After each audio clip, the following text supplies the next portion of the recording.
하나님을 잘 믿습니다. 신앙이 참 좋습니다. 그 무엇을 드러날까?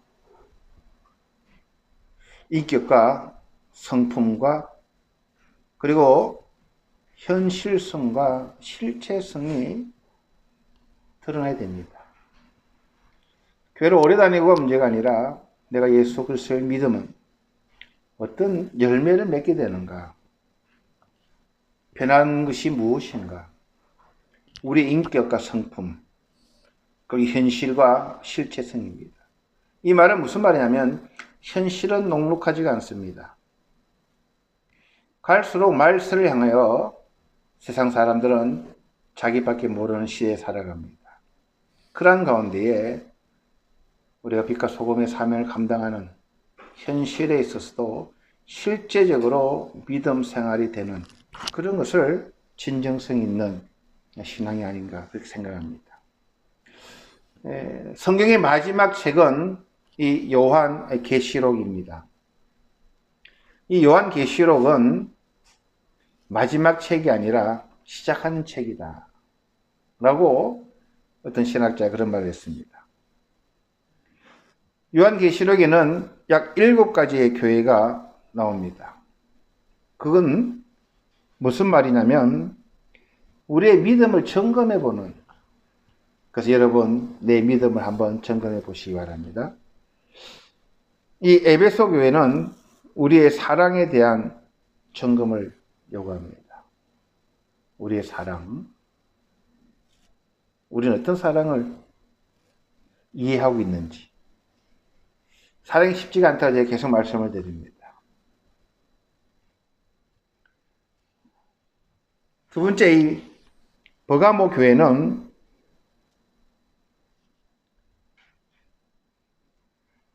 우리의 진실함에 대한, 서머나 교회는 우리의 고난에 대한 그런 점검을 요구합니다. 우리의 고난에 대한 점검. 여러분, 고난 올 때 우리는 어떻게 합니까? 고난 왔을 때 하나님 버릴 겁니까?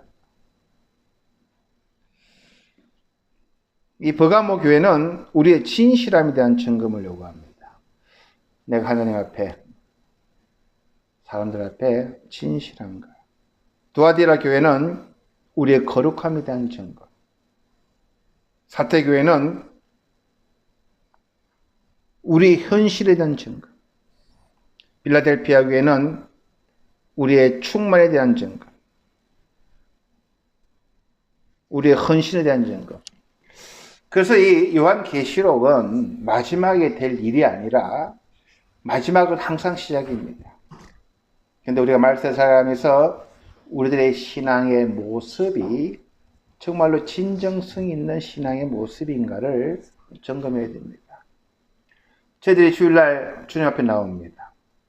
예배는 주님을 높여드리는 것인데 그것뿐만 아니라 우리가 정말 주님을 말씀대로 살아가고 주님의 원하는 그러한 합한 삶을 살아드리고 있는지 점검하며 한 주간 이 세상에 나가 영적인 싸움 그러한 것을 충전받고 그러한 예배하고 준비하는 그러한 의미로 예배당에 나와서 하나님의 말씀을 듣는 겁니다. 그리고 복은 이 땅에 나가서 여러분의 삶 가운데에 복을 누리셔야 됩니다.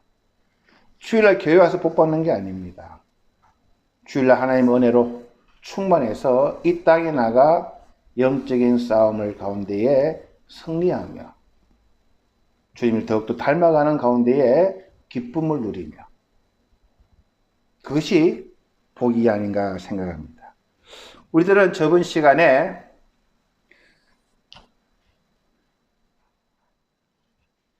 이런 말씀을 배웠습니다. 비판하지 말라. 왜 비판하냐면 자기 눈에 있는 들보는 깨닫지 못하고 상대방에 있는 작은 티끌을 빼내려고 하는 그런 위선자들에 의해서 판단하지 말라는 그런 말씀을 배웠습니다. 당시 종교 지도자들은 이 하나님의 율법의 본래의 본질에서 벗어나 여러 가지 탈무드나 그러한 것을 만들어 백성들을 지휘하고 통제하고 구속하는 그런 수단으로 삼았습니다. 그대로 아무도 그 말씀에 순종하지 못하는 그러한 많은 율법을 정해놓고 그 율법을 따라 살지 못하면 사람들을 감시하고 통제하고 판단했습니다. 그래서 주님께서는 종교인으로서 잘못된 하나님의 말씀을 곡해함으로 인하여 사람들을 판단하고 비판하지 말라, 그런 말씀을 보았습니다. 어떻게 하면 그렇게 될까요? 성경에는 건강한 눈을 회복하는 것입니다. 노안이 들어가지고 눈이 침침해 보여서 수술해서 눈이 좋아지는 것이 아니라 하나님의 말씀을 듣고 묵상하며 하나님의 의미가 무엇인지, 본질이 무엇인지, 왜 이 율법을 주셨는지, 이 율법을 통해서 하나님 원하시는 것이 무엇인지를 볼 때에 눈이 밝아진다 했습니다. 하나님 말씀을 우리가 배우고 받아들일 때 변화되는 게 뭐냐면요, 나는 죽을 수밖에 없는 죄인이구나 라는 겁니다. 저 같은 죄인을 하나님이 불러주신 게 신비 중의 신비입니다. 은혜 중의 은혜입니다. 그것을 깨닫는 것이 눈이 열리는 겁니다. 그렇게 눈이 열리면 다른 사람을 비판 잘 못합니다. 판단하기가 어렵습니다. 왜? 나보다 못한 사람이 없거든요. 그래서 주님께서는 그러한 것을 우리들에게 요구해 주셨습니다. 비판하지 말라고 하셨습니다. 먼저 내가 은혜 가운데에 내 눈이 열리기를 주님은 요구하셨고, 오늘은 계속해서 거룩한 것을 어떻게 다루어야 되냐, 또 열심과 끊임없이 추구하는 것이 무엇이며 무엇을 우리가 구해야 되는가, 그리고 이 황금률에 대해서 오늘 주님은 귀한 말씀을 주셨습니다. 오늘 세 가지입니다. 거룩한 것을 어떻게 취급해야 되냐, 우리가 열심으로 추구하고 구해야 될 게 무엇이며 주님께서 원하시는 황금률은 무엇인가. 첫째 질문입니다. 개나 돼지들에게 거룩한 것을 주지 말라라고 이야기합니다. 거룩한 것을 개에게 주지 말며 너희 진주를 돼지 앞에 던지지 말라. 그들이 그것을 발로 밟고 돌이켜 너희를 찢어 상하게 할까 염려하라. 주님은 염려하지 말라고 하면서 여기서 또 염려하라라고 이야기합니다. 왜일까? 오늘 이 본문은 예수님 하신 말씀 중에 참 해석하기 난해한 그런 본문입니다. 거룩한 것이 있습니다. 하나님의 복음입니다. 그것은 오늘 본문을 보니까 진주라고 이야기합니다. 굉장히 값비싼 고가 귀한 그런 거룩한 것을 개나 돼지들에게 주지도 말며 던지지 말라 그럽니다. 이 개나 돼지가 뭘까? 오늘 본문을 내용을 보면 위선자들을 말합니다. 종교 지도자들일 수도 있고 하나님의 복음의 가치를 귀하게 여기지 않는 자들, 무시하는 자들, 그런 자들 앞에 그것을 잘못 던졌을 때는 그걸 끝나는 것이 아니라 그 거룩하고 귀한 진주와 같은 것들이 발로 밟히고 돌이켜 돼지와 개 같은 그러한 자들이 너희를 찢어 상하게 할까, 우리를 핍박하고 우리를 고난을 줄 것을 염려하라라는 주님의 말씀입니다.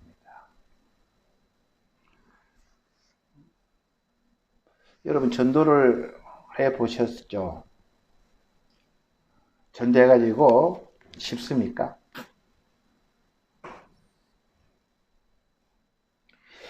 정말 하나님 은혜를 받았는데 초신자 때, 야, 우리 부모님, 우리 형제들, 우리 친구들, 우리 주변 사람들에게 선한 의도로 이 놀라운 이 보화, 진주와 같은 이 거룩한 이 구원을 전하러 다닙니다. 우리 마음 같아서는 다 아멘으로 쫓아갈 것 같은데 아나콩콩 잘 안 돼요. 하면 할수록 만만치가 않다는 게 깨닫습니다. 그럼 초진자 때는요, 실망합니다. 낙담합니다. 왜일까? 아니, 이 귀한 것을, 이 진주와 같은 이 놀라운 것을 왜 그들에게 전했는데 그들은 나를 무시하고 핍박하고 나를 어리석은 자처럼 나를 유혹하기도 하고. 전대에 보면요, 그런 것을 많이 경험합니다. 그래서 하나님을 등지는 많은 자들이 있습니다. 낙담하고. 이 하나님은 살아있는 하나님 아닌 것 같다. 내가 이렇게 기도하고, 이렇게 내가 물질을 사용해서, 이렇게 정성을 다해서 전도하는데, 왜 그들은 몰라줄까? 하나님 살아계시는 걸까? 어떤 분들은 그렇게 염려하는 거예요. 내가 이렇게 하나님 잘 믿는데, 집안에 우환이 끊이지가 않아요. 사랑하는 자들이 돌아가시기도 하고 중병에 걸리기도 하고.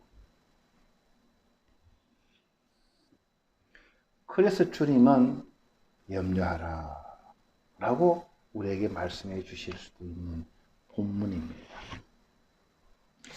그래서 이 말씀은 조금 어려워요. 어떻게 해석할까? 그래서 역사의 가운데 이 말씀을 배타적인 거룩한 것과 접촉 못하게 잘못 가르친 적도 있고, 역설적으로 가르친 적도 있고, 문맥적으로 구적으로 해석한 그런 역사적인 그러한 흐름이 있습니다. 존 웨슬레라고 하는 신학자는 구원받은 초신자들에게 이 말씀은 굉장히 경고의 말씀입니다. 즉, 예수님께서 이 말씀을 주신 것은 뭐냐면, 그러한 전도를 하고 선한 의도를 가지고 그들에게 희생을 했지만 그들이 길을 막고 그들이 우리를 상하게 하는 그러한 때에도 낙심하지 말라는 거예요. 그렇게 만만치가 않다는 거예요. 그래서 구하라는 겁니다. 이 말씀이 이해가 좀 되셔야 돼요. 주님, 내가 이렇게 했는데 저들은 나를 상하게 하고 나를 핍박하고 내 마음을 아프게 합니다. 내 마음이 염려되어 죽겠습니다. 그러니 구하라 라고 이야기하는 겁니다. 이 말씀이 세트가 되지 않으면 이 본문의 내용은 좀 어렵습니다. 그렇게 마음 아플 때 예수님께서도 제 아들을 보낼 때 이렇게 말씀하셨습니다. 마태복음 10장 11절 14절입니다. 어떤 성이나 마을에 들어가든지 그 중에 합당한 자를 찾아내어 너희가 떠나기까지 거기서 머물라. 또 그 집에 들어가면서 평안하기를 빌라. 그 집이 이에 합당하면 너희 빈 평안이 거기 임할 것이요 만일 합당하지 않으면 그 평안이 너희에게 돌아올 것이니라. 누구든지 너희를 영접하지도 아니하고 너희 말을 듣지도 아니하거든 그 집이나 성에서 나가 너희 발의 먼지를 털어버리라. 아주 냉정한 그런 말씀입니다. 그 집과는 상관하지 마라. 그 집에 하나님의 저주가 임할 것이라고까지 예수님께서는 냉철하게 이야기하셨어요. 왜? 그 일로 인해서 상처받을까 봐. 얼마나 선의적으로, 얼마나 기도하며 내가 이렇게 전도하고 선의를 베풀고 물질로 봉사했는데 거기서 한번 마음이 상처받아보세요. 두 번 다시는 전도 안 할 겁니다. 두 번 다시는 안 나서려고 할 거예요. 그러니까 주님은 그러지 말라는 거예요. 그런 일로 상처받지 말라는 거예요. 그러나서 구해라는 거예요. 진주와 하나님 나라가 얼마나 좋은가를 알아야 상처받지 않고 그 일을 해낼 수 있다는 겁니다. 그래서 구하라는 거예요. 구하라 그리하면 너에게 주실 것이요 찾으라 그리하면 찾아낼 것이요 문을 두드리라 그리하면 너에게 열릴 것이니 구하는 이마다 받을 것이요 찾는 이는 찾아낼 것이요 두드리는 이에게는 열릴 것이라. 이거 그냥 주님 돈 필요하니까 막 구하고 그냥 막 복받기 위해서 막 찾고 그렇게 본문을 해석하는 것도 맞습니다. 하나님의 말씀이기 때문에 구하면 주신다 했습니다. 그 뒤에 본문의 문맥으로 보면은 그게 아니죠. 하나님 일을 할 때 낙심하거나 초신자 때 열심히 할 때 실망하지 말고 성장하기 위해서는 하나님 나라의 진주와 보물이 얼만큼 좋은가를 묵상을 계속 해야만 우리가 낙심하지 아니하고 실망하지 아니하고 사람들 보지 아니하고 하나님 기쁜 일을 해낼 수 있기 때문에 구하라는 그런 말로 연결이 됩니다. 이 세 가지 동사 나옵니다. 구하라, 찾으라, 두드리라. 하나님 나라에 살아가는 백성들의 가져야 될 매우 중요한 태도입니다.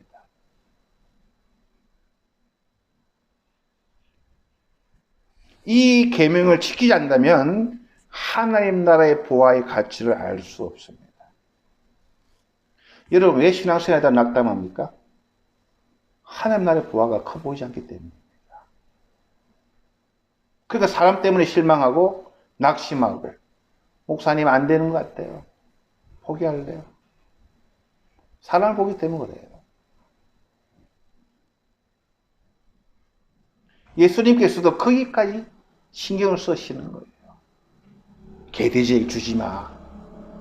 그들이 너를 상하게 할 거니까, 연약해 할 거니까 주지 말라고. 그리고 구해라는 거예요.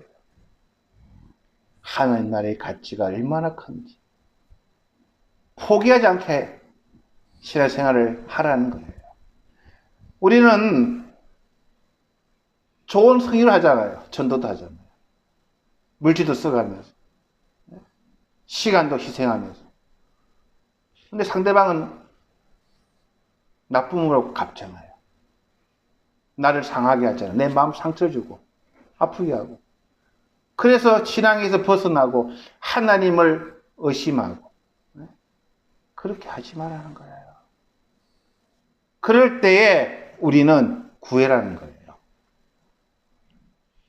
두드리기라는 거예요. 찾으라는 거예요.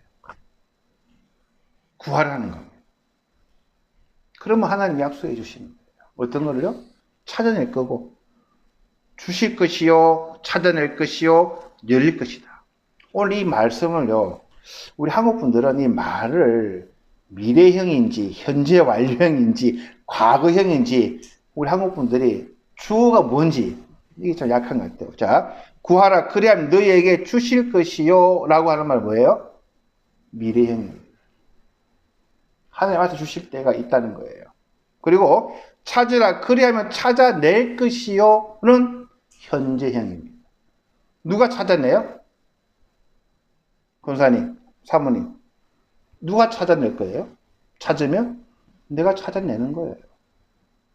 근데 우리는 하나님 찾아주실 것이라고 이게 오해를 합니다. 자, 문을 두드리라 그리하면 너에게 열릴 것이 누가 열어줘요? 하나님 열리는데 미래에 열어주시나. 우리 해야 할 일은 뭐예요? 구하면 그때는 모르지만 하나님 반드시 주실 것이고 찾으면 우리가 열심히 찾아내면 길이 열릴 것이고 두드리면 하나님이 좋은 길을 열어주신다는 거예요. 이게 신비입니다.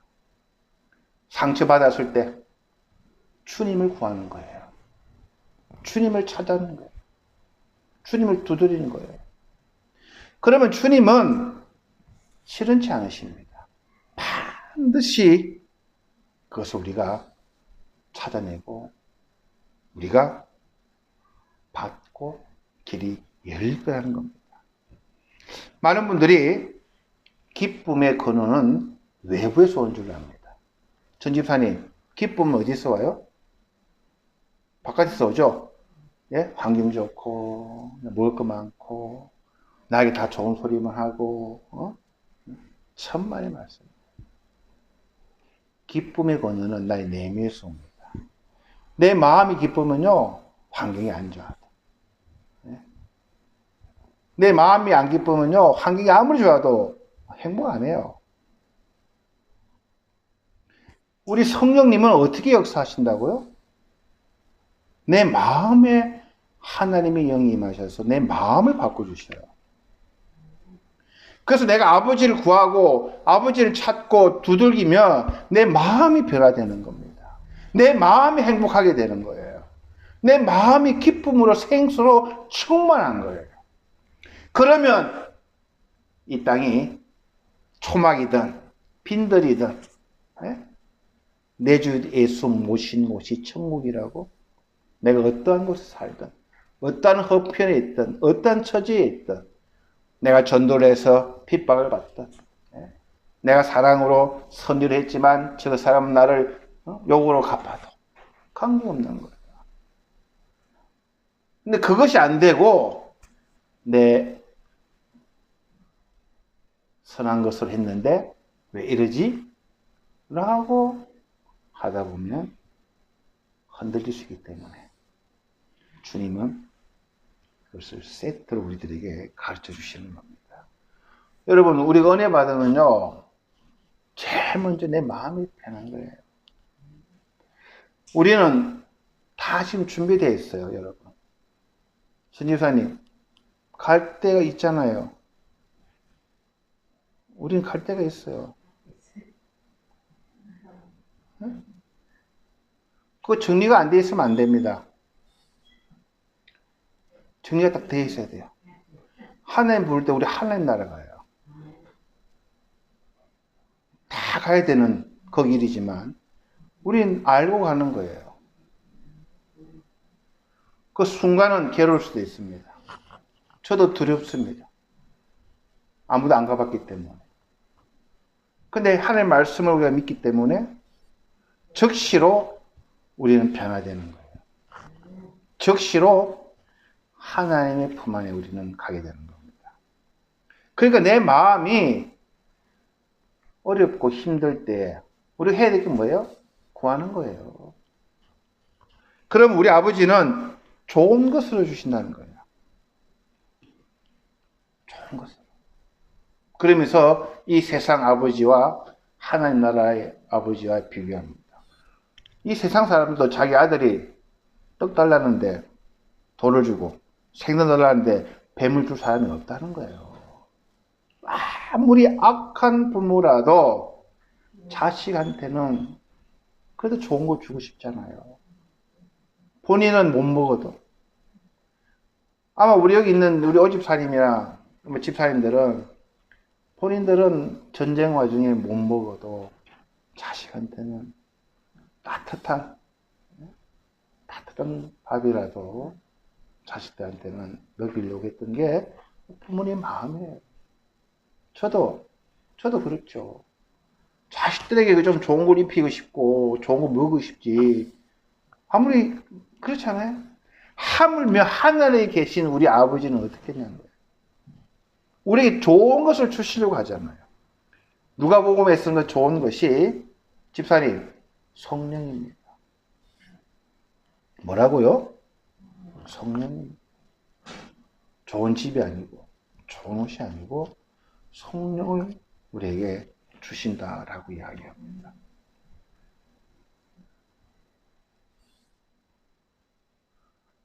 그래서 아버지 앞에 기도하면요, 성령님은 내 속에서 생수가 흘러나가요. 내 속에 기쁨이 차고 넘치게 하는 겁니다. 어지사님, 성령 회복하십시오. 네, 성령. 자, 그리고 황금률이에요. 굉장히 중요합니다. 시간이 많이 갔지만 우리 함께 읽도록 합시다. 이 빨간 글자. 시작. 그러므로 무엇이든지 남에게 대접을 받고자 하는 대로 너희도 남을 대접하라. 이것이 율법이요 선지자니라. 이것이 율법과 선지자라는 말은 구약입니다.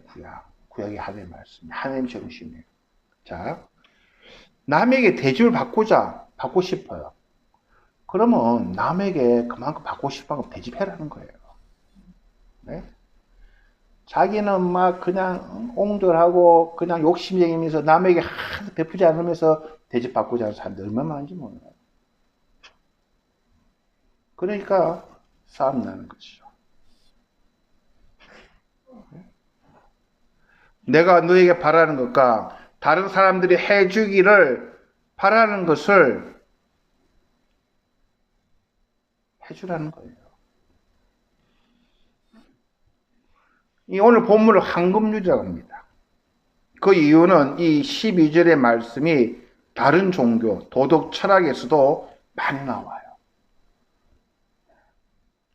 750년경에 로마 황제는 이 구절을 금으로 새겨 벽에 걸었다고 합니다. 또한 천년 후인 존 웨슬레가 이 구절에서 황금률이라고 하는 유명한 설교를 하고 후부터 이 본문이 황금률이라는 그러한 닉네임이 붙게 됐습니다. 예? 하나님은 사람에게 좋은 것을 주시고 사람은 하나님께 좋은 것을 드리고 사람은 서로에게 좋은 것을 주어야 한다는 겁니다. 여러분, 하나님께 복 받으려면 어떻게 해야 돼요? 그만 하나님을 대접을 해드려야 되는 겁니다. 제가 여러분들에게 복 받는 목회자 되려면 여러분들을 사랑해야 되고 섬겨야 되는 거예요. 그래야 여러분들도 목사님 섬기고 사랑하는 거잖아요. 똑같다는 거예요. 상식적인 거예요.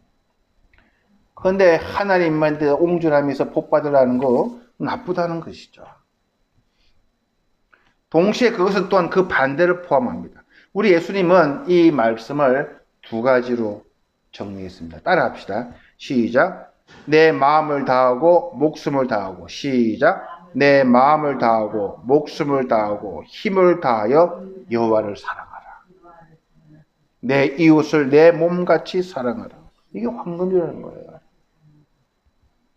하나님을 내 목숨 걸고 사랑하는데 그 아버지는 우리도 그렇게 목숨 걸고 사랑해 주시는 거예요. 내 이웃을 내 몸같이 사랑하라.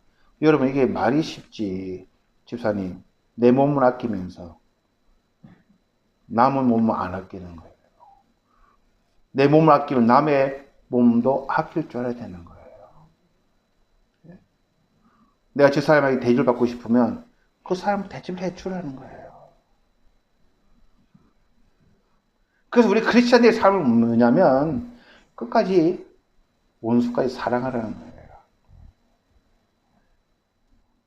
악을 갚지 말고 선으로 악을 이기라는 거예요. 쉬운 게 아닙니다.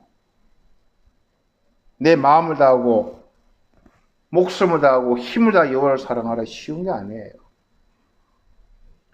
그래서 어떻게 해야 돼요? 구하라는 게 들어가는 겁니다. 초신자 때 개나 돼지들에게 나를 무시하고 핍박하는 자들에게도 좋은 일 했다가 욕먹할 때 실망하고 낙심하지 말고 그럴 때도 구하라는 거예요. 그래서 우리가 구하라고 하는 게 우리의 필요를 막 구하는 것도 있지만 전후 문맥을 봤을 때 굉장히 중요한 내용입니다. 하나님을 사랑하고 내 이웃을 사랑하는, 그러기 위해서는 우리는 구해야 됩니다. 찾아야 되고 두드려야 되고, 그렇게 하는 은혜를 우리가 입었을 때 우리는 이 세상에서도 실망하지 않아 하나님 앞에서도 칭찬듣고 사람들에게도 사랑받는 것, 그러한 우리의 믿음이 되지 않을까 생각합니다. 기도하시겠습니다. 주님, 은혜를 감사드립니다. 마태복음 7장을 통해서 오늘 세 가지 말씀 나눴습니다. 거룩한 것을 어떻게 사용해야 되는가, 황금률을 오늘 우리 또 들었습니다. 그 가운데에 구하라 하셨습니다. 오늘 본문을 우리가 깊게 묵상할 수 있도록 그러한 내용이었구나 라고 우리 사랑하는 성도들 깨달음을 주시어서 우리가 무엇을 구해야 되는가 정확하게 알고 구하는 우리들 다 되게 하여 주시옵소서. 감사드리며 예수님 이름으로 기도하였습니다. 아멘.